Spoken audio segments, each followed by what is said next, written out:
అలాగే చంద్రబాబు నాయుడు గారిని చూసాం. మొన్న మోడీ గారు వచ్చాడు, మరి ఆయన ఇంప్రెస్ చేయడానికి హిందీలో ఇంగ్లీష్లో మొత్తం స్పీచ్ చదివేశాడు. మరి ఆయనకి నాకు తెలిసి ఒక మొక్క హిందీ కూడా రాదు. తెలుగులో రాసుకుని ఇంగ్లీష్లో చదివేశాడు, హిందీలో చదివేశాడు, కొంచెం ఇంగ్లీష్లో చదివేశాడు. అంతకుముందేమో టెర్రరిస్ట్ అన్నాడు, ఇప్పుడు అసలు ఆయనంత మంచివాడు లేడు, గొప్పవాడు లేడు, ఈ దేశానికి ఆయనంత నేత లేడు అన్నాడు. అంతకుముందేమో ప్రపంచ దేశాలు మోడీ గారిని అసహించుకుంటున్నాయి అన్నాడు, వాళ్ళ ప్రపంచానికే మోడీ గారు ఆదర్శం అన్నాడు. అంటే ఒక ఊసర వెళ్ళలేగా, రంగులు మార్చే ఊసర వెళ్ళలేగా నిన్నొకటి ఇవాళ ఒకటి. ఆ రోజు తన పర్సనల్ ఎజెండాతో అక్కడ ప్రధానమంత్రి అయిపోతాం, ఎట్లా కొట్లా తలగా పులగం గవర్నమెంట్లో ఏదైనా వస్తే ఇక్కడ కొడుకును ముఖ్యమంత్రి చేసుకోవచ్చని అనుకుని ఆ పథకం పెంచుకోవడంతో అధికారం కోల్పోయి కుప్పకూలిపోయాడు.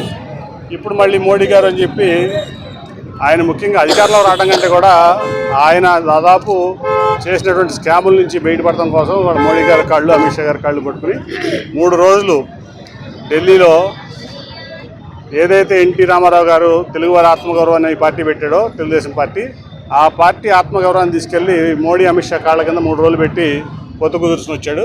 మళ్ళీ ఇవాళ ఇటు పవన్ కళ్యాణ్ని మోసం చేస్తున్నాడు, అటు బీజేపీని మోసం చేస్తాడు. ఒక పచ్చి మోసగాడు చంద్రబాబు నాయుడు. ఆయన వల్ల ఈ రాష్ట్రానికి ఉపయోగం లేదు, ఇక్కడ ప్రజలకి ఉపయోగం లేదు. కాబట్టి మైనారిటీ సోదరులు కానీ అందరూ గుర్తుంచుకోవాల్సింది ఏంటంటే మళ్ళీ ఇక్కడ జగన్మోహన్ రెడ్డి గారు రావాలి, పేదవాళ్ళకి సంక్షేమం కావాలంటే జగన్మోహన్ రెడ్డి గారు రావాలి.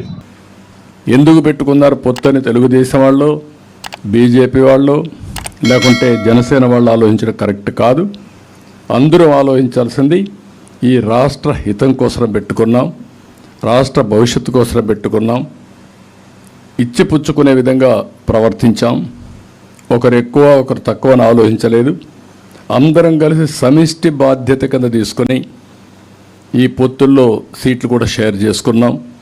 కొంతమందికి సీట్లు రావు, కష్టపడిన వాళ్ళు ఉంటారు. అటు కేంద్రం ఉంది, ఇటు రాష్ట్రం ఉంది, అవకాశాలు ఉంటాయి.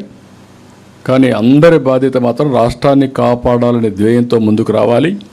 దీనికి నాంది పలకడానికి 17వ తారీఖున ప్రధానమంత్రి మీటింగ్ వస్తుంది. కొంతమంది రకరకాలుగా మాట్లాడుతూ ఉంటారు. నేను ఆ విషయాల గురించి కూడా పట్టించుకోవడం లేదు. ఎన్డీఏతో ఈరోజు కొత్తగా పొత్తు కాదు ఇది. ఒకప్పుడు ఎన్డీఏతో వాజ్పేయి గారు ఉన్నప్పుడు ఒక్క మంత్రి పదవి తీసుకోకుండా ఆయన ఒత్తిడి చేసే స్పీకర్ తీసుకొని అన్కండిషనల్గా సహకరించిన పార్టీ తెలుగుదేశం పార్టీ. ఆ రోజు అధికారం కోసం కాదు. ఆ రోజైతే సుమారు ఒక 7-8 మంది మంత్రులు ఇచ్చేవాడు. ఒత్తిడి చేసినా అధికారం తీసుకోకుండా రాష్ట్రానికి మంచి చేయండి, పనులు చేయండి, మాకు ఎనఫ్ అంటే అది అవుట్ ఆఫ్ ది వే కాదు. అన్ని పాలసీలు చేశారు. ఆ పాలసీలన్నీ దేశానికే శ్రీరామ రక్ష అయినాయి.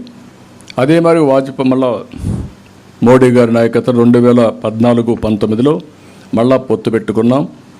ఆ రోజు వచ్చిన పనులు, జరిగిన డెవలప్మెంట్ తప్ప ఈ ప్రభుత్వం మొత్తం విధ్వంసం చేసేసింది. ఈరోజు ఒక అమరావతి వచ్చుంటే ఎంత పైకి పోయేవాళ్ళం.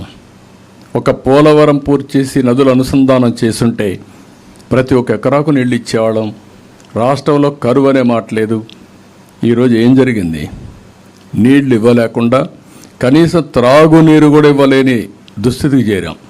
కేంద్ర ప్రభుత్వం నిధులు ఇచ్చినా వాటర్ స్కీములు పెట్టలేనటువంటి పరిస్థితిలో మనం ఉన్నాం. ఒక్క స్కీమును కూడా ఉపయోగించుకోలేదు. మ్యాచింగ్ గ్రాంట్ ఇచ్చే పరిస్థితి లేదు. ఎంత టైం అయినా ప్రజల్ని మభ్యపెట్టడం, మోసం చేయడం, దోపిడీ చేయడం, ఎదుటి వాళ్ళపైన దాడి చేయడం, ఎవరన్నా మాట్లాడితే అడ్డదుడ్డంగా మాట్లాడి ఆ వాడరాని భాష వాడి వివిధ విధాలుగా అవమానం చేయడం ఇవే జరుగుతున్నాయి.